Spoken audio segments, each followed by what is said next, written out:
सत श्री अकाल प्यारे बच्चों, मेरा नाम सोनिया देवी है। मैं सरकारी सीनियर सैकेंडरी कन्या स्कूल तख्तगढ़ रोपड़ विखे बतौर ITAS ਦੀ ਵੋਕੇਸ਼ਨਲ ਟ੍ਰੇਨਰ ਵਜੋਂ ਸੇਵਾ ਨਿਭਾ ਰਹੀ ਹਾਂ। ਸਾਡਾ ਅੱਜ ਦਾ ਪਾਠ्यक्रम ਹੈ ਸੰਚਾਰ ਚੱਕਰ ਅਤੇ ਫੀਡਬੈਕ ਦੀ ਮਹੱਤਤਾ। ਪਾਠ्यक्रम ਸ਼ੁਰੂ ਕਰਨ ਤੋਂ ਪਹਿਲਾਂ ਮੈਂ ਤੁਹਾਨੂੰ ਕੁਝ ਸਿੱਖਿਆ ਵੋਕੇਸ਼ਨਲ ਸਿੱਖਿਆ ਬਾਰੇ ਦੇਣਾ ਚਾਹਾਂਗੀ। ਵੋਕੇਸ਼ਨਲ ਸਿੱਖਿਆ ਨੂੰ ਕਿੱਤਾ ਮੁਖੀ ਸਿੱਖਿਆ ਵੀ ਕਿਹਾ ਜਾਂਦਾ ਹੈ। 200 ਤੋਂ ਵੱਧ ਦੇਸ਼ਾਂ ਵਿੱਚ ਇਸ ਸਿੱਖਿਆ ਰਾਹੀਂ ਵਿਦਿਆਰਥੀ ਨੂੰ ਹੁਨਰਮੰਦ ਬਣਾਇਆ ਜਾ ਰਿਹਾ ਹੈ। ਭਾਰਤ ਦੇ ਵਿੱਚ NSQF ਦੇ ਗਠਬੰਧਨ ਨਾਲ ਇਸ ਸਿੱਖਿਆ ਦਾ ਪ੍ਰਸਾਰ ਕੀਤਾ ਜਾ ਰਿਹਾ ਹੈ। NSQF national skill qualification framework ਇਸ ਤਰ੍ਹਾਂ ਦਾ ਫਰੇਮਵਰਕ ਹੈ ਜੋ ਤੁਹਾਡੇ ਵਰਗੇ ਵਿਦਿਆਰਥੀਆਂ ਨੂੰ ਵੋਕੇਸ਼ਨਲ ਸਿੱਖਿਆ ਪ੍ਰਦਾਨ ਕਰਵਾ ਰਿਹਾ ਹੈ। ਵੋਕੇਸ਼ਨਲ ਸਿੱਖਿਆ ਪ੍ਰਾਪਤ ਕਰਦੇ ਵਿਦਿਆਰਥੀ ਭਵਿੱਖ ਵਿੱਚ ਵੋਕੇਸ਼ਨਲ ਸਿੱਖਿਆ ਪ੍ਰਾਪਤ ਕਰਨ ਤੋਂ ਬਾਅਦ ਉਹ ਆਪਣੇ ਪਰਿਵਾਰ ਲਈ ਕਮਾਈ ਦਾ ਸਾਧਨ ਬਣ ਸਕਦੇ ਹਨ। ਭਾਰਤ ਦੇ ਵਿੱਚ ਵੱਖ-ਵੱਖ ਵੋਕੇਸ਼ਨਲ ਸਕੀਮਾਂ ਰਾਹੀਂ ਵਿਦਿਆਰਥੀਆਂ ਨੂੰ ਹੁਨਰਮੰਦ ਬਣਾਇਆ ਜਾ ਰਿਹਾ ਹੈ। ਆਓ ਅਸੀਂ ਹੁਣ 10ਵੀਂ ਜਮਾਤ ਦੇ ਯੂਨਿਟ 1 ਸੰਚਾਰ ਹੁਨਰ ਦੇ ਸੈਸ਼ਨ ਨੰਬਰ 4 ਸੰਚਾਰ ਚੱਕਰ ਅਤੇ ਫੀਡਬੈਕ ਦੀ ਮਹੱਤਤਾ ਦਾ ਅਧਿਐਨ ਕਰੀਏ।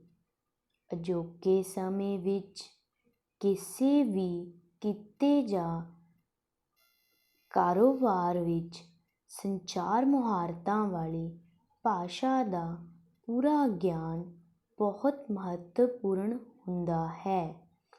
ਇੱਕ ਵਿਦਿਆਰਥੀ ਵਜੋਂ ਤੁਸੀਂ ਕਿਸੇ ਵੀ ਭਾਸ਼ਾ ਦਾ ਅਧਿਐਨ ਕਰ ਸਕਦੇ ਹੋ, ਪਰ ਇਹ ਮਹੱਤਵਪੂਰਨ ਹੈ ਕਿ ਤੁਸੀਂ ਸਹੀ ਢੰਗ ਨਾਲ ਸੰਚਾਰ ਕਰਨ ਲਈ ਚੰਗੀ ਤਰ੍ਹਾਂ ਪੜ੍ਹਨਾ, ਚੰਗੀ ਤਰ੍ਹਾਂ ਲਿਖਣ, ਚੰਗੀ ਤਰ੍ਹਾਂ ਬੋਲਣ, ਚੰਗੀ ਤਰ੍ਹਾਂ ਸੁਣਨ ਦੇ ਯੋਗ ਹੋ ਜਾਵੋ। ਇੱਕ ਤੋਂ ਵੱਧ ਭਾਸ਼ਾਵਾਂ ਬੋਲਣਾ ਤੁਹਾਨੂੰ ਦੁਨੀਆ ਭਰ ਦੇ ਲੋਕਾਂ ਨਾਲ ਚੰਗੀ ਤਰ੍ਹਾਂ ਗੱਲਬਾਤ ਕਰਨ ਵਿੱਚ ਸਹਾਇਤਾ ਕਰ ਸਕਦਾ ਹੈ। ਅੰਗਰੇਜ਼ੀ ਸਿੱਖਣਾ ਉਹਨਾਂ ਲੋਕਾਂ ਨਾਲ ਗੱਲਬਾਤ ਕਰਨ ਵਿੱਚ ਤੁਹਾਡੀ ਮਦਦ ਕਰ ਸਕਦਾ ਹੈ ਜੋ ਮਾਂ ਬੋਲੀ ਤੋਂ ਇਲਾਵਾ ਅੰਗਰੇਜ਼ੀ ਨੂੰ ਸਮਝਦੇ ਹਨ, ਅਰਥਾਤ ਜਿਹੜੀ ਭਾਸ਼ਾ ਜਨਮ ਤੋਂ ਹੀ ਸਾਹਮਣੇ ਆਈ ਹੈ। ਪਿਆਰੇ ਬੱਚਿਓ, ਹੁਣ ਅਸੀਂ ਸੰਚਾਰ ਹੁਨਰ ਬਾਰੇ ਜਾਣਦੇ ਹਾਂ। ਸੰਚਾਰ ਪ੍ਰਤੀਕਿਰਿਆ ਦੇ ਤੱਤ। ਸੰਚਾਰ ਹੁਨਰ ਕੀ ਹੈ? ਸੰਚਾਰ ਕੀ ਹੈ? ਸੰਚਾਰ ਸ਼ਬਦ ਲਾਤੀਨੀ ਸ਼ਬਦ ਤੋਂ ਆਇਆ ਹੈ। ਲਾਤੀਨੀ ਸ਼ਬਦ ਕਿਊਮਨਿਕ ਤੋਂ ਆਇਆ ਹੈ। ਕਿਊਮਨਿਕ ਤੋਂ ਭਾਵ ਹੈ ਸਾਂਝਾ ਕਰਨਾ। ਸਾਂਝਾ ਕਰਨਾ ਮਤਲਬ ਆਪਣੇ ਵਿਚਾਰ, ਆਪਣੀ ਪੜ੍ਹਾਈ, ਆਪਣਾ ਲਿਖਣ ਦਾ ਤਰੀਕਾ ਅਤੇ ਆਪਣਾ ਬੋਲਣ ਦਾ ਤਰੀਕਾ ਅਸਰਦਾਰ ਤਰੀਕੇ ਨਾਲ ਸੰਚਾਰ ਚੱਕਰ ਦੇ ਯੋਗ ਹੋਣਾ ਜੀਵਨ ਦਾ ਸਭ ਤੋਂ ਮਹੱਤਵਪੂਰਨ ਹੁਨਰ ਹੈ। ਅਸੀਂ ਹੁਣ ਸੰਚਾਰ ਦੇ ਮੁੱਖ ਪ੍ਰਕਾਰ ਬਾਰੇ ਜਾਣਾਂਗੇ। ਸੰਚਾਰ ਨੇ ਮਨੁੱਖੀ ਜੀਵਨ ਵਿਕਾਸ ਉੱਪਰ ਬਹੁਤ ਪ੍ਰਭਾਵ ਪਾਇਆ ਹੈ। ਜੇਕਰ ਅਸੀਂ ਸੰਚਾਰ ਦੇ ਵਿਕਾਸ ਦੀ ਗੱਲ ਕਰੀਏ ਤਾਂ ਇਹਨੂੰ ਅਸੀਂ ਮੁੱਖ ਰੂਪ ਵਿੱਚ ਦੋ ਭਾਗਾਂ ਵਿੱਚ ਵੰਡਦੇ ਹਾਂ। ਪਹਿਲਾ ਭਾਗ ਸ਼ਾਬਦਿਕ, ਦੂਸਰਾ ਭਾਗ ਅਸ਼ਾਬਦਿਕ। ਸ਼ਾਬਦਿਕ ਭਾਗ ਵਿੱਚ ਮੌਖਿਕ, ਲਿਖਿਤ, ਵਰਬਲ ਕਮਿਊਨੀਕੇਸ਼ਨ, ਰਿਟਨ ਕਮਿਊਨੀਕੇਸ਼ਨ ਆਉਂਦੇ ਹਨ। ਅਸ਼ਾਬਦਿਕ ਵਿੱਚ ਸ਼ਰਵ ਵਿਧੀ, ਦ੍ਰਿਸ਼ ਵਿਧੀ, non verbal communication, face to face value ਵਾਲੇ ਕਮਿਊਨੀਕੇਸ਼ਨ ਆਉਂਦੇ ਹਨ। ਸੰਚਾਰ ਪ੍ਰਕਿਰਿਆ ਇੱਕ ਕ੍ਰਮ ਵਿੱਚ ਚੱਲਦੀ ਹੈ ਜਿਸ ਵਿੱਚ ਕਰਤਾ ਆਪਣੇ ਵਿਚਾਰਾਂ ਅਤੇ ਭਾਵਨਾਵਾਂ ਦਾ ਆਦਾਨ ਪ੍ਰਦਾਨ ਕਰਦਾ ਹੈ। ਸੰਚਾਰ ਪ੍ਰਕਿਰਿਆ ਵਿੱਚ ਸੰਚਾਰਕ ਧਿਆਨ ਰੱਖਦਾ ਹੈ ਕਿ ਜਦੋਂ ਉਹ ਬੋਲਦਾ ਹੈ ਤਾਂ ਉਸਨੂੰ ਉੱਥੇ ਕੀ ਬੋਲਣਾ ਹੈ, ਕਦੋਂ ਬੋਲਣਾ ਹੈ, ਕਿਵੇਂ ਬੋਲਣਾ ਹੈ। ਸੰਚਾਰ ਪ੍ਰਕਿਰਿਆ ਵਿੱਚ ਸੰਦੇਸ਼ ਹੁੰਦਾ ਹੈ ਜੋ ਕਰਤਾ ਸੰਚਾਰ ਮਾਧਿਅਮ ਰਾਹੀਂ ਭੇਜਦਾ ਹੈ ਅਤੇ ਉਸ ਨੂੰ ਪ੍ਰਾਪਤਕਰਤਾ ਗ੍ਰਹਿਣ ਕਰਦਾ ਹੈ। ਅੰਤ ਵਿੱਚ ਪ੍ਰਾਪਤਕਰਤਾ ਸੰਦੇਸ਼ ਦਾ ਜਵਾਬ ਦਿੰਦਾ ਹੈ ਅਤੇ ਸੰਚਾਰ ਪ੍ਰਕਿਰਿਆ ਪੂਰਨ ਹੁੰਦੀ ਹੈ। ਇਹ ਸਾਰੀ ਪ੍ਰਕਿਰਿਆ ਨੂੰ ਅੰਗਰੇਜ਼ੀ ਭਾਸ਼ਾ ਵਿੱਚ ਇੱਕ ਨਿਯਮ ਪੇਸ਼ ਕੀਤਾ ਗਿਆ ਹੈ। ਇਸ ਨਿਯਮ ਦੇ ਹੇਠ ਲਿਖੇ ਪੜਾਅ ਹਨ। ਪਹਿਲਾ ਪੜਾਅ ਸੈਂਡਰ, ਦੂਸਰਾ ਮੈਸੇਂਜਰ, ਤੀਸਰਾ ਸਿਗਨਲਜ਼, ਚੌਥਾ ਰਿਸੀਵਰ, ਪੰਜਵਾਂ ਫੀਡਬੈਕ। ਪਿਆਰੇ ਬੱਚਿਓ, ਹੁਣ ਤੁਸੀਂ ਸੰਚਾਰ ਦੇ ਤੱਤ ਬਾਰੇ ਜਾਣੋਗੇ। ਸੰਚਾਰ ਚੱਕਰ ਦੇ ਵੱਖ-ਵੱਖ ਤੱਤ ਇਹ ਹਨ। ਭੇਜਣ ਵਾਲਾ। ਪਹਿਲਾ ਤੱਤ ਸੰਚਾਰ ਚੱਕਰ ਦਾ ਹੈ ਭੇਜਣ ਵਾਲਾ। ਭੇਜਣ ਵਾਲਾ ਕੌਣ ਹੁੰਦਾ ਹੈ? ਭੇਜਣ ਵਾਲਾ ਉਹ ਵਿਅਕਤੀ ਹੁੰਦਾ ਹੈ ਜੋ ਸੰਚਾਰ ਦੀ ਸ਼ੁਰੂਆਤ ਕਰਦਾ ਹੈ। ਦੂਸਰਾ ਪੜਾਅ ਸੁਨੇਹਾ। ਦੂਸਰਾ ਤੱਤ ਸੁਨੇਹਾ। ਉਹ ਜਾਣਕਾਰੀ ਜੋ ਭੇਜਣ ਵਾਲਾ ਦੱਸਣਾ ਚਾਹੁੰਦਾ ਹੈ। ਤੀਸਰਾ ਤੱਤ ਚੈਨਲ। ਉਹ ਸਾਧਨ ਜਿਸ ਦੁਆਰਾ ਜਾਣਕਾਰੀ ਭੇਜੀ ਜਾਂਦੀ ਹੈ। ਅਤੇ ਅੰਤਿਮ ਪੜਾਅ ਤੋਂ ਪਹਿਲਾਂ ਵਾਲਾ ਪੜਾਅ ਪ੍ਰਾਪਤ ਕਰਨ ਵਾਲਾ। ਪ੍ਰਾਪਤ ਕਰਨ ਵਾਲਾ ਉਹ ਵਿਅਕਤੀ ਜਿਸ ਨੂੰ ਸੁਨੇਹਾ ਭੇਜਿਆ ਜਾਂਦਾ ਹੈ। ਅੰਤਿਮ ਪੜਾਅ ਸੁਝਾਅ। ਪ੍ਰਾਪਤ ਕਰਨ ਵਾਲੇ ਦੀ ਪ੍ਰਵਾਨਗੀ ਅਤੇ ਸੰਦੇਸ਼ ਦਾ ਜਵਾਬ। ਤੁਸੀਂ ਚਿੱਤਰ ਵਿੱਚ ਵੇਖ ਰਹੇ ਹੋਵੋਗੇ ਭੇਜਣ ਵਾਲਾ ਸੁਨੇਹਾ, ਪ੍ਰਾਪਤ ਕਰਨ ਵਾਲਾ ਉਸਦੀ ਪ੍ਰਵਾਨਗੀ ਅਤੇ ਵਾਪਸ ਚੈਨਲ ਨੂੰ ਸੁਝਾਅ। ਅਸੀਂ ਸੰਦੇਸ਼ ਭੇਜਣ ਲਈ ਸੰਚਾਰ ਦੇ ਕਿਸੇ ਨਾ ਕਿਸੇ ਰੂਪ ਜਾਂ ਕਿਸੇ ਹੋਰ ਦਾ ਇਸਤੇਮਾਲ ਕਰ ਰਹੇ ਹਾਂ। ਅੱਜ ਉਪਲਬਧ ਸੰਚਾਰ ਦੇ ਵੱਖੋ ਵੱਖਰੇ ਢੰਗਾਂ ਤੋਂ ਬਿਨਾਂ ਕਾਰੋਬਾਰ ਨੂੰ ਉਸੇ ਤਰ੍ਹਾਂ ਨਿਪੁੰਨਤਾ ਨਾਲ ਚਲਾਉਣਾ ਮੁਸ਼ਕਿਲ ਹੋ ਜਾਵੇਗਾ। ਹੁਣ ਤੱਕ ਤੁਸੀਂ ਪੜ੍ਹਿਆ ਹੈ ਸੰਚਾਰ ਚੱਕਰ ਕੀ ਹੈ, ਇਸ ਦੇ ਮਹੱਤਵਪੂਰਨ ਭਾਗ ਕੀ ਹਨ। ਇਸ ਦੇ ਆਧਾਰਿਤ ਇੱਕ ਪ੍ਰਸ਼ਨ ਬਣਦਾ ਹੈ ਜੋ ਮੈਂ ਤੁਹਾਨੂੰ ਵਿਸਥਾਰ ਵਿੱਚ ਸਮਝਾਉਂਦੀ ਹਾਂ। ਸੰਚਾਰ ਚੱਕਰ ਕੀ ਹੈ ਅਤੇ ਉਸਦੇ ਮਹੱਤਵਪੂਰਨ ਭਾਗ। ਸੰਚਾਰ ਸ਼ਬਦ ਲਾਤੀਨੀ ਸ਼ਬਦ ਤੋਂ ਆਇਆ ਹੈ, ਕਮਿਊਨਿਕ ਤੋਂ ਆਇਆ ਹੈ, ਜਿਸ ਦਾ ਮਤਲਬ ਹੈ ਸਾਂਝਾ ਕਰਨਾ। ਅਸਰਦਾਰ ਤਰੀਕੇ ਨਾਲ ਸੰਚਾਰ ਕਰਨ ਦੇ ਯੋਗ ਹੋਣਾ ਜੀਵਨ ਦੀਆਂ ਸਭ ਤੋਂ ਮਹੱਤਵਪੂਰਨ ਮੁਹਾਰਤਾਂ ਵਿੱਚੋਂ ਇੱਕ ਹੈ। ਲੋਕਾਂ ਅਤੇ ਗਾਹਕਾਂ ਨਾਲ ਅਸਰਦਾਰ ਤਰੀਕੇ ਨਾਲ ਸੰਚਾਰ ਕਰਨ ਲਈ ਸੰਚਾਰ ਮੁਹਾਰਤਾਂ ਦੀ ਲੋੜ ਹੁੰਦੀ ਹੈ। ਇਸ ਮੋਡਿਊਲ ਦਾ ਉਦੇਸ਼ ਤੁਹਾਨੂੰ ਆਪਣੇ ਸੰਚਾਰ ਹੁਨਰਾਂ ਵਿੱਚ ਸੁਧਾਰ ਕਰਨ ਵਿੱਚ ਮਦਦ ਕਰਦਾ ਹੈ। ਸਪਸ਼ਟ ਅਤੇ ਸੰਖੇਪ ਸੰਚਾਰ ਬਹੁਤ ਜ਼ਿਆਦਾ ਹੈ।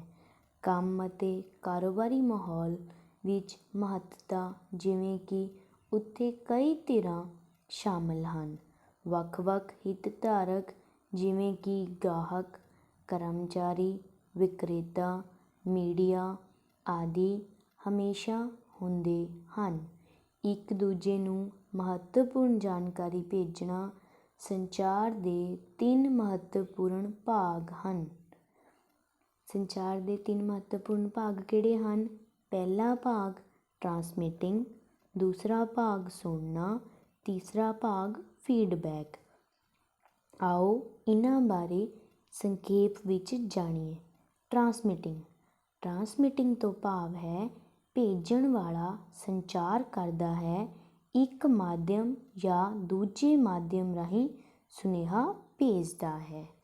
ਸੁਣਨਾ, ਪ੍ਰਾਪਤਕਰਤਾ ਸੁਣਦਾ ਹੈ ਜਾਂ ਸਮਝਦਾ ਹੈ ਸੁਨੇਹੇ ਨੂੰ। ਫੀਡਬੈਕ, ਪ੍ਰਾਪਤਕਰਤਾ ਉਹਨਾਂ ਨੂੰ ਦੱਸਦਾ ਹੈ ਭੇਜਣ ਵਾਲੇ ਨੂੰ ਸੁਨੇਹੇ ਦੀ ਸਮਝ। ਸੰਚਾਰ ਨੂੰ ਪੂਰਾ ਕਰਨ ਲਈ ਪ੍ਰਤੀਕਰਮ ਦਾ ਰੂਪ ਚੱਕਰ ਲੈ ਲੈਂਦਾ ਹੈ।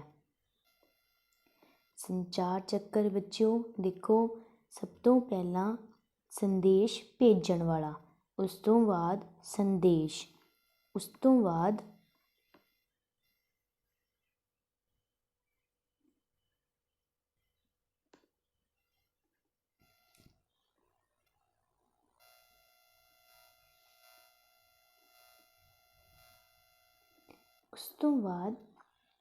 ਸੰਦੇਸ਼ ਪ੍ਰਾਪਤ ਕਰਨ ਵਾਲਾ ਤੇ ਅੰਤਿਮ ਪੜਾਅ ਫੀਡਬੈਕ।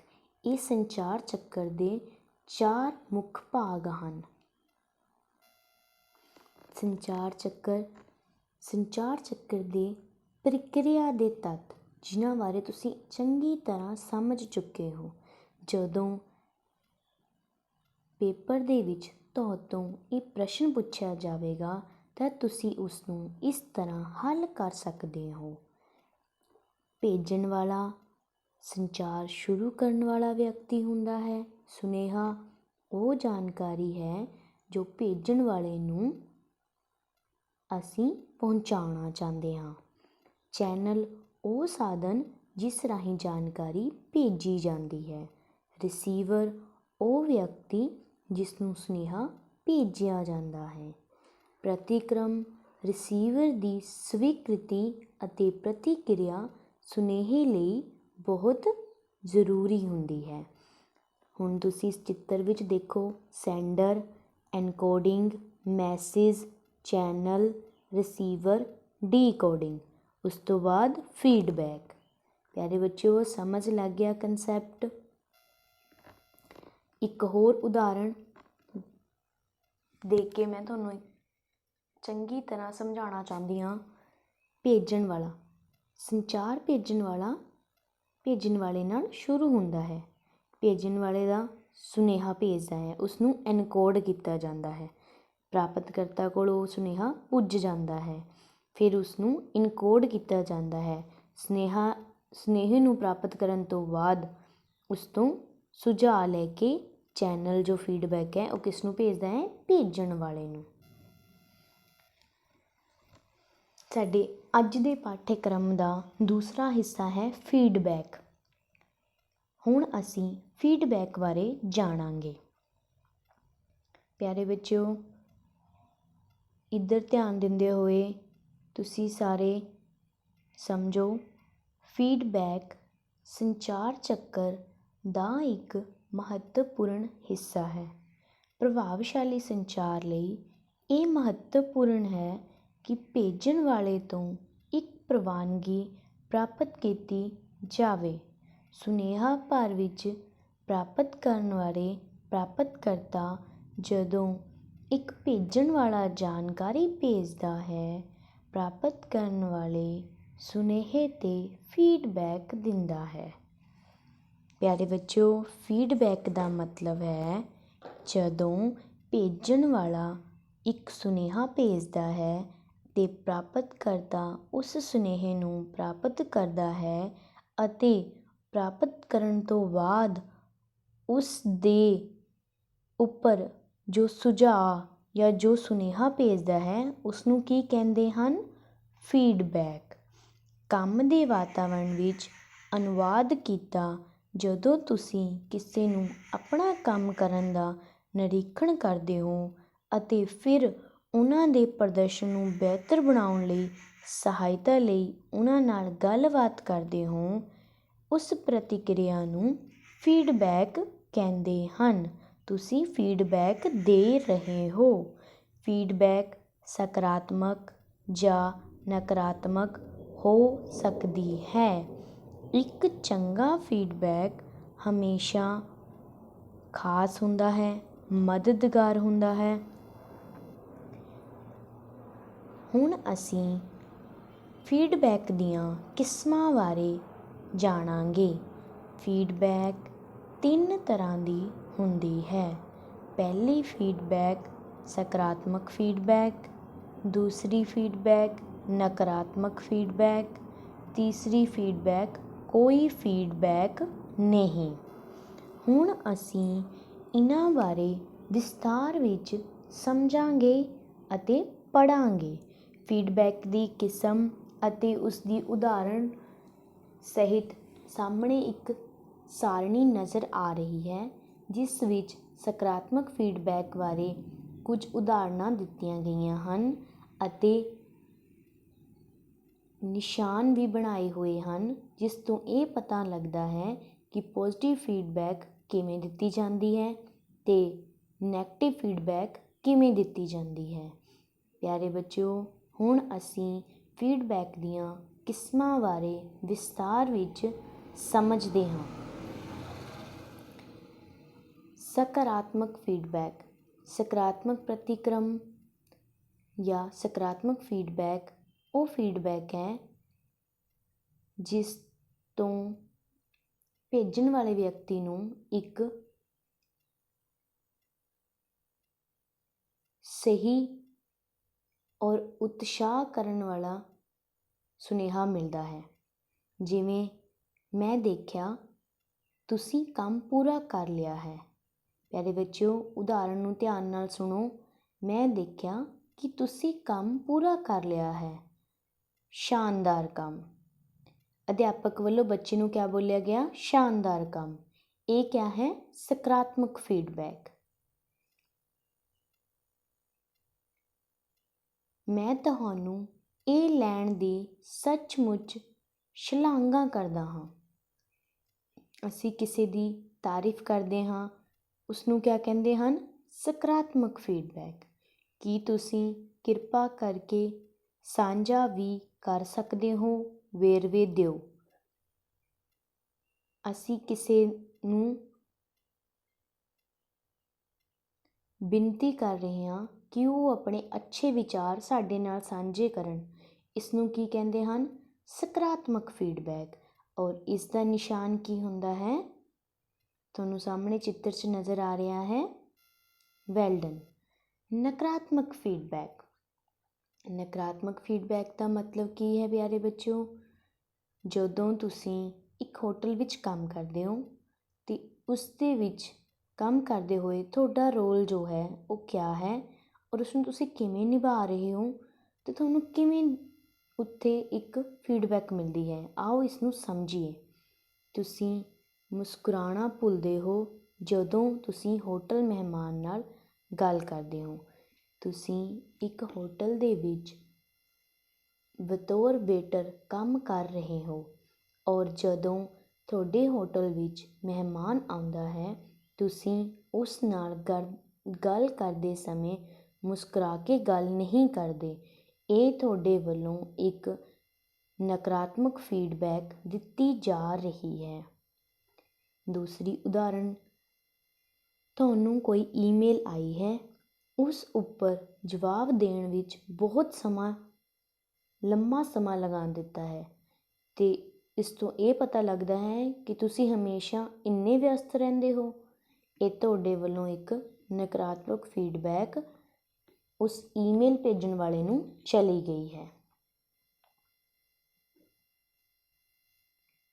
ਪਿਆਰੇ ਬੱਚਿਓ, ਤੁਸੀਂ ਫੀਡਬੈਕ ਬਾਰੇ ਸਮਝਿਆ, ਫੀਡਬੈਕ ਦੀਆਂ ਕਿਸਮਾਂ ਬਾਰੇ ਸਮਝਿਆ ਅਤੇ ਫੀਡਬੈਕ ਦੀ ਤੀਸਰੀ ਕਿਸਮ ਕੋਈ ਜਵਾਬ ਨਾ ਦੇਣਾ, ਨੋ ਰਿਸਪੌਂਸ, ਉਹ ਵੀ ਇੱਕ ਤਰ੍ਹਾਂ ਅਸਹਿਮਤੀ ਦਿਖਾਉਂਦਾ ਹੈ। ਹੁਣ ਆਪਾਂ ਫੀਡਬੈਕ ਦੀ ਮਹੱਤਤਾ ਬਾਰੇ ਜਾਣਾਂਗੇ। ਫੀਡਬੈਕ ਦੀ ਮਹੱਤਤਾ, ਸਭ ਤੋਂ ਪਹਿਲਾਂ ਅਸੀਂ ਸੰਚਾਰ ਚੱਕਰ ਬਾਰੇ ਜਾਣਿਆ। ਸੰਚਾਰ ਚੱਕਰ ਵਿੱਚ ਪੜਾਅ ਦੇ ਬਾਰੇ ਜਾਣਿਆ, ਉਸਦੇ ਤੱਤ ਦੇ ਬਾਰੇ ਜਾਣਿਆ, ਅਤੇ ਇਹ ਇੱਕ ਅੰਤਿਮ ਪੜਾਅ ਹੈ ਜਿਸ ਦੇ ਨਾਲ ਸੰਚਾਰ ਚੱਕਰ ਪੂਰਾ ਹੁੰਦਾ ਹੈ। ਸੰਚਾਰ ਚੱਕਰ ਵਿੱਚ ਫੀਡਬੈਕ ਦੀ ਜੋ ਮਹੱਤਤਾ ਹੈ, ਮੈਂ ਤੁਹਾਨੂੰ ਉਸ ਦੇ ਨਾਲ ਜਾਣੂ ਕਰਵਾਵਾਂਗੀ।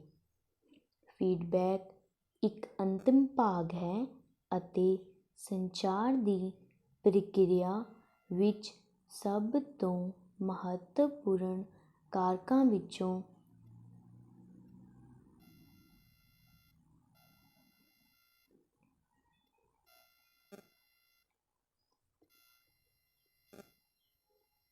ਇੱਕ ਹੈ, ਕਿਉਂਕਿ ਇਸ ਨੂੰ ਪਰਿਵਰਤਕ ਦੁਆਰਾ ਭੇਜਣ ਵਾਲੇ ਨੂੰ ਦਿੱਤੇ ਜਵਾਬ ਵਜੋਂ ਪਰਿਭਾਸ਼ਿਤ ਕੀਤਾ ਜਾਂਦਾ ਹੈ।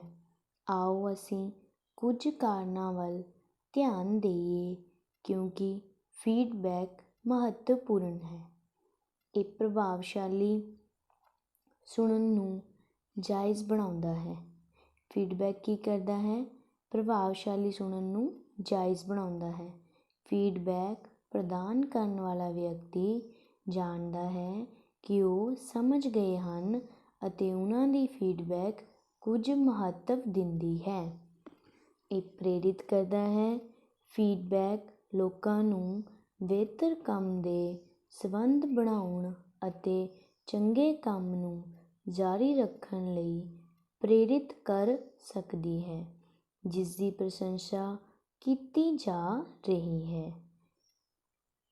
ਇਹ ਹਮੇਸ਼ਾ ਹੁੰਦਾ ਹੈ।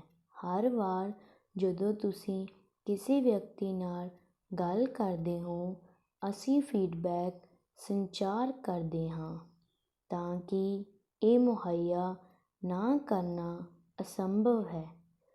ਇਹ ਸਿੱਖਣ ਨੂੰ ਉਤਸ਼ਾਹ ਦਿੰਦਾ ਹੈ, ਟੀਚਿਆਂ 'ਤੇ ਕੇਂਦਰਤ ਰਹਿਣ, ਬਿਹਤਰ ਯੋਜਨਾਬੰਦੀ ਕਰਨ ਅਤੇ ਸੁਧਾਰੀ ਉਤਪਾਦਾਂ ਅਤੇ ਸੇਵਾਵਾਂ ਦਾ ਵਿਕਾਸ ਕਰਨਾ ਪ੍ਰਤੀਕਿਰਿਆ ਮਹੱਤਵਪੂਰਨ ਬਣਾਉਂਦਾ ਹੈ। ਇਹ ਕਾਰਗੁਜ਼ਾਰੀ ਨੂੰ ਬਿਹਤਰ ਬਣਾਉਂਦਾ ਹੈ। ਫੀਡਬੈਕ ਪ੍ਰਦਰਸ਼ਨ ਨੂੰ ਬਿਹਤਰ ਬਣਾਉਣ ਅਤੇ ਵਧਾਉਣ ਲਈ ਬਿਹਤਰ ਫੈਸਲੇ ਲੈਣ ਵਿੱਚ ਸਹਾਇਤਾ ਕਰਦਾ ਹੈ। ਇਸ 'ਤੇ ਆਧਾਰਿਤ ਜੋ ਪ੍ਰਸ਼ਨ ਪੁੱਛੇ ਜਾਣਗੇ ਉਹ ਬਣਦੇ ਹਨ: ਫੀਡਬੈਕ ਦੀ ਮਹੱਤਤਾ। ਪਹਿਲਾਂ ਤੁਸੀਂ ਫੀਡਬੈਕ ਬਾਰੇ ਦੱਸੋਗੇ, ਫਿਰ ਉਸ ਦੀ ਮਹੱਤਤਾ ਬਾਰੇ ਦੱਸੋਗੇ। ਫੀਡਬੈਕ ਅੰਤਿਮ ਭਾਗ ਹੈ ਸੰਚਾਰ ਦੀ ਪ੍ਰਕਿਰਿਆ ਦਾ, ਜਿਸ ਵਿੱਚ ਸਭ ਤੋਂ ਮਹੱਤਵਪੂਰਨ ਕਾਰਕਾਂ ਵਿੱਚੋਂ ਇੱਕ ਹੈ, ਕਿਉਂਕਿ ਇਹ ਭੇਜਣ ਵਾਲੇ ਨੂੰ ਰਿਸੀਵਰ ਦੁਆਰਾ ਦਿੱਤੇ ਗਏ ਜਵਾਬ ਵਜੋਂ ਪਰਿਭਾਸ਼ਿਤ ਕੀਤਾ ਜਾਂਦਾ ਹੈ। ਆਓ ਕੁਝ ਕਾਰਨਾਂ ਨੂੰ ਸਮਝੀਏ ਅਤੇ ਪ੍ਰਤੀਕਰਮ ਕਿਉਂ ਮਹੱਤਵਪੂਰਨ ਹਨ, ਇਸ ਬਾਰੇ ਵੀ ਜਾਣੀਏ। ਫੀਡਬੈਕ ਫਾਈਨਲ ਕੰਪੋਨੈਂਟ ਹੈ, ਸੰਚਾਰ ਦੀ ਪ੍ਰਕਿਰਿਆ ਵਿੱਚ ਮਹੱਤਵਪੂਰਨ ਕਾਰਕ ਹੈ। ਇਸ ਦੀ ਹੇਠਾਂ ਲਿਖੇ ਕੁਝ ਮਹੱਤਵਪੂਰਨ ਪੁਆਇੰਟ ਹਨ ਜੋ ਇਸ ਦੀ ਮਹੱਤਤਾ ਨੂੰ ਦਰਸਾਉਂਦੇ ਹਨ। ਪਹਿਲਾ ਪੁਆਇੰਟ, ਇੱਕ ਪ੍ਰਭਾਵਸ਼ਾਲੀ ਸੁਣਨ ਦੀ ਪੁਸ਼ਟੀ ਕਰਦਾ ਹੈ। ਦੂਸਰਾ ਪੁਆਇੰਟ, ਇਹ ਪ੍ਰੇਰਿਤ ਕਰਦਾ ਹੈ। ਤੀਸਰਾ ਪੁਆਇੰਟ, ਇਹ ਹਮੇਸ਼ਾ ਹੁੰਦਾ ਹੈ। ਚੌਥਾ ਪੁਆਇੰਟ, ਇਹ ਸਿੱਖਣ ਨੂੰ ਹੁਲਾਰਾ ਦਿੰਦਾ ਹੈ। ਪੰਜਵਾਂ ਪੁਆਇੰਟ, ਇਹ ਪ੍ਰਦਰਸ਼ਨ ਵਿੱਚ ਸੁਧਾਰ ਕਰਦਾ ਹੈ। ਹੁਣ ਤੁਸੀਂ ਸੰਚਾਰ ਚੱਕਰ ਅਤੇ ਫੀਡਬੈਕ ਦੀ ਮਹੱਤਤਾ ਬਾਰੇ ਜਾਣੂ ਹੋ ਚੁੱਕੇ ਹੋ। ਉਸ ਦੇ ਆਧਾਰਿਤ ਪ੍ਰਸ਼ਨਾਂ ਬਾਰੇ ਵੀ ਤੁਸੀਂ ਸਮਝ ਚੁੱਕੇ ਹੋ। ਹੁਣ ਤੁਸੀਂ ਫੀਡਬੈਕ ਪ੍ਰਦਾਨ ਕਰਨ ਦੀ ਭੂਮਿਕਾ ਨਿਭਾਓਗੇ। ਇੱਕ ਐਕਟੀਵਿਟੀ ਕਰੋਗੇ, ਪ੍ਰੈਕਟੀਕਲੀ ਐਕਟੀਵਿਟੀ ਕਰੋਗੇ, ਜਿਸ ਦੇ ਨਾਲ ਤੁਹਾਨੂੰ ਫੀਡਬੈਕ ਕੰਸੈਪਟ ਅੱਛੀ ਤਰ੍ਹਾਂ ਸਮਝ ਆ ਜਾਵੇਗਾ। ਪਿਆਰੇ ਬੱਚਿਓ, ਪਹਿਲਾਂ ਤੁਸੀਂ ਸਾਰੇ ਬੱਚੇ 5-5 ਵਿਦਿਆਰਥੀਆਂ ਦਾ ਸਮੂਹ ਬਣਾ ਲਵੋ। ਮੰਨ ਲਵੋ ਤੁਹਾਡੀ ਜਮਾਤ ਵਿੱਚ 20 ਬੱਚੇ ਹਨ ਤਾਂ 5-5 ਵਿਦਿਆਰਥੀਆਂ ਦੇ 4 ਸਮੂਹ ਬਣਾ ਲਏ ਜਾਣ। ਸਮੂਹ ਦੇ 2 ਵਲੰਟੀਅਰ ਨੂੰ ਇੱਕ ਹੋਟਲ ਸਟਾਫ ਦੀ ਭੂਮਿਕਾ ਨਿਭਾਉਣੀ ਚਾਹੀਦੀ ਹੈ। ਧਿਆਨ ਨਾਲ ਸੁਣਨਾ, ਸਮੂਹ ਦੇ 2 ਵਲੰਟੀਅਰਾਂ ਨੂੰ ਇੱਕ ਹੋਟਲ ਸਟਾਫ ਦੀ ਭੂਮਿਕਾ ਨਿਭਾਉਣੀ ਚਾਹੀਦੀ ਹੈ। ਉਦਾਹਰਨ ਦੇ ਲਈ volunteer A, volunteer B। Volunteer A ਦਾ ਕੀ ਕੰਮ ਹੋਵੇਗਾ? ਵਲੰਟੀਅਰ A ਇੱਕ ਫਰੰਟ ਡੈਸਕ ਕਾਰਜਕਾਰੀ ਹੋਵੇਗਾ ਜੋ ਬਿੱਲ ਕੱਟੇਗਾ, ਆਰਡਰ ਲਵੇਗਾ ਅਤੇ ਆਉਣ ਵਾਲੇ ਮਹਿਮਾਨਾਂ ਨਾਲ ਗੱਲ ਕਰੇਗਾ। ਵਲੰਟੀਅਰ B ਮਹਿਮਾਨ ਵਜੋਂ ਕੰਮ ਕਰੇਗਾ ਜੋ ਕਮਰਿਆਂ ਦੀ ਉਪਲਬਧਤਾ ਬਾਰੇ ਪੁੱਛ-ਗਿੱਛ ਕਰੇਗਾ। ਸਮਝ ਲੱਗ ਗਿਆ ਪਿਆਰੇ ਬੱਚਿਓ? 5-5 ਵਿਦਿਆਰਥੀਆਂ ਦੇ ਸਮੂਹ ਬਣਾ ਲਵੋ। ਉਹਨਾਂ ਵਿੱਚ ਤੇ 2 ਵਿਦਿਆਰਥੀ ਵਲੰਟੀਅਰ ਹੋਣਗੇ। ਤੁਸੀਂ ਇੱਕ ਹੋਟਲ ਸਟਾਫ ਦੇ ਵਲੰਟੀਅਰ ਦੀ ਭੂਮਿਕਾ ਨਿਭਾਉਣੀ ਹੈ। ਪਹਿਲਾ ਵਲੰਟੀਅਰ ਇੱਕ ਫਰੰਟ ਡੈਸਕ ਕਾਰਜਕਾਰੀ ਵਲੰਟੀਅਰ ਹੋਵੇਗਾ। ਦੂਸਰਾ ਵਲੰਟੀਅਰ ਮਹਿਮਾਨ ਵਜੋਂ ਕੰਮ ਕਰੇਗਾ ਅਤੇ ਕਮਰਿਆਂ ਦੀ ਉਪਲਬਧਤਾ ਬਾਰੇ ਪੁੱਛ-ਗਿੱਛ ਕਰੇਗਾ। ਇਹ ਭੂਮਿਕਾ ਨਿਭਾਉਣ ਤੋਂ ਬਾਅਦ ਸਮੂਹ ਦੇ ਬਾਕੀ ਮੈਂਬਰ ਦੋਨਾਂ ਵਲੰਟੀਅਰ ਨੂੰ ਉਸਾਰੂ ਪ੍ਰਤੀਕਿਰਿਆ ਦੇਣਗੇ। ਬਾਕੀ ਬਚੇ 3 ਮੈਂਬਰ ਫੀਡਬੈਕ ਦੇਣਗੇ ਕਿ ਵਲੰਟੀਅਰ A ਨੇ ਕਿਵੇਂ ਦੀ ਭੂਮਿਕਾ ਨਿਭਾਈ ਅਤੇ ਵਲੰਟੀਅਰ B ਨੇ ਕਿਵੇਂ ਦੀ ਭੂਮਿਕਾ ਨਿਭਾਈ। ਅਤੇ ਹੁਣ ਆਪਾਂ ਇਸ ਨੂੰ ਹੋਰ ਅੱਛੀ ਤਰ੍ਹਾਂ ਸਮਝਣ ਲਈ ਇੱਕ ਹੋਰ ਛੋਟੀ ਜਿਹੀ ਐਕਟੀਵਿਟੀ ਕਰ ਸਕਦੇ ਹਾਂ। ਆਓ ਇਸ ਬਾਰੇ ਜਾਣੀਏ। ਉਸਾਰੂ ਫੀਡਬੈਕ ਦੇ ਸਮੂਹ ਅਭਿਆਸ। ਸਮੱਗਰੀ ਉਸੇ ਤਰ੍ਹਾਂ ਨੋਟਬੁੱਕ ਔਰ ਕਲਮ। ਵਿਧੀ ਦੇਖੋ ਬੱਚਿਓ, ਸੇਮ ਉਹੀ ਵਿਧੀ ਹੈ। ਤੁਸੀਂ 5-5 ਵਿਦਿਆਰਥੀਆਂ ਦੇ ਸਮੂਹ ਬਣਾ ਲੈਣੇ ਹਨ। ਸਮੂਹ ਦੇ ਹਰੇਕ ਮੈਂਬਰ ਨੂੰ 3 ਵਾਕ ਲਿਖਣੇ ਚਾਹੀਦੇ ਹਨ ਜਿਸ ਵਿੱਚ ਪ੍ਰਤੀਕਿਰਿਆ ਨਹੀਂ ਦਿੱਤੀ ਜਾਣੀ ਚਾਹੀਦੀ। ਫਿਰ ਹਰੇਕ ਸਮੂਹ ਵਿੱਚ ਚੱਕਰ ਬਣਾਉਂਦਾ ਹੈ। ਚੱਕਰ ਵਿੱਚ ਇੱਕ ਵਿਅਕਤੀ ਇੱਕ ਵਾਕ ਜਾਂ ਫੀਡਬੈਕ ਕਹਿ ਕੇ ਆਰੰਭ ਹੁੰਦਾ ਹੈ। ਦਾਇਰਾ ਦਾ ਅਲੱਗ ਵਿਅਕਤੀ ਫੀਡਬੈਕ ਨੂੰ ਵਧੇਰੇ ਉਸਾਰੂ ਬਣਾਉਣ ਦੀ ਕੋਸ਼ਿਸ਼ ਕਰਦਾ ਹੈ। ਸਾਰੀ ਲਿਖਿਤ ਫੀਡਬੈਕ ਦੇ ਉਸਾਰੂ ਬਦਲ ਹੋਣ ਤੱਕ ਦਰਸਾਉਂਦੇ ਰਹੋ। ਪਿਆਰੇ ਬੱਚਿਓ, ਸਮਝ ਲੱਗ ਗਿਆ? ਅਗਰ ਤੁਸੀਂ ਫੀਡਬੈਕ ਨੂੰ ਅੱਛੀ ਤਰ੍ਹਾਂ ਸਮਝਣਾ ਚਾਹੁੰਦੇ ਹੋ ਤਾਂ ਤੁਸੀਂ ਇਹ ਦੋਨੋਂ ਐਕਟੀਵਿਟੀਆਂ ਕਰਕੇ ਦੇਖੋ ਅਤੇ ਤੁਹਾਨੂੰ ਸਮਝ ਆਵੇਗਾ ਕਿ ਤੁਸੀਂ ਆਪਣੀ ਅਸਲ ਜ਼ਿੰਦਗੀ ਵਿੱਚ ਫੀਡਬੈਕ ਨੂੰ ਕਿਵੇਂ ਅਪਣਾਉਂਦੇ ਹੋ ਅਤੇ ਤੁਸੀਂ ਕਿਸੇ ਦੇ ਵੀ ਕੰਮ ਕਰਨ ਦੇ ਤਰੀਕੇ, ਢੰਗ 'ਤੇ ਜੋ ਪ੍ਰਤੀਕਿਰਿਆ ਦਿੰਦੇ ਹੋ ਉਸ ਨੂੰ ਕੀ ਕਹਿੰਦੇ ਹਨ? ਉਸ ਨੂੰ ਫੀਡਬੈਕ ਕਹਿੰਦੇ ਹਨ। ਸੰਚਾਰ ਚੱਕਰ ਕੀ ਹੈ? ਸਾਡੀ ਗੱਲਬਾਤ ਕਰਨ ਦਾ ਤਰੀਕਾ, ਸਾਡਾ ਕਿਸੇ ਨੂੰ ਸੁਨੇਹਾ ਭੇਜਣਾ, ਪ੍ਰਾਪਤਕਰਤਾ ਦੁਆਰਾ ਸੁਨੇਹਾ ਪ੍ਰਾਪਤ ਕਰਨਾ ਅਤੇ ਉਸ ਦੁਆਰਾ ਸਾਨੂੰ ਸੁਝਾਅ ਆਉਣਾ, ਇਸ ਨੂੰ ਕੀ ਕਹਿੰਦੇ ਹਨ? ਸੰਚਾਰ ਚੱਕਰ। ਅੱਜ ਦਾ ਸਾਡਾ ਪਾਠ్యਕ੍ਰਮ ਇੱਥੇ ਸਮਾਪਤ ਹੁੰਦਾ ਹੈ। ਧੰਨਵਾਦ ਪਿਆਰੇ ਬੱਚਿਓ। ਸਤਿ ਸ਼੍ਰੀ ਅਕਾਲ।